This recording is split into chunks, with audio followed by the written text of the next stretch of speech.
বন্ধু, সেই সকাল 6টা 20 ট্রেনে এসছি, বুঝতে পারলে? এই বিকেলে যাব 5টা 35-এ। মানে পয়সা কি জিনিস আর অভাবী কি জিনিস একমাত্র মোজায় আমি বুঝি।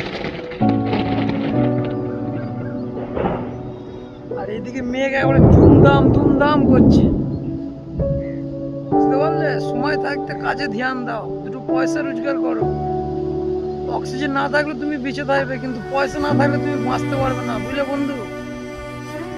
আর সব থেকে বড় কথা কি জানো তো, পকেটে পয়সা যদি না থাকে না, কোনো ধর্ম বা উৎসব পালন করতে কোনো ইচ্ছা হবে না।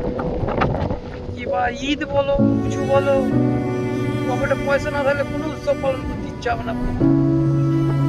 লাইফে যদি সাকসেস হতে যাও বা কিছু করতে যাও, পয়সা রোজগার করো, বুঝতে পারলে? আজ পয়সার জন্য দেখো আমি কিরকম ছোটাছুটি করি, শরীরের উপরে ধ্যান দিই না, বুঝতে পারলে?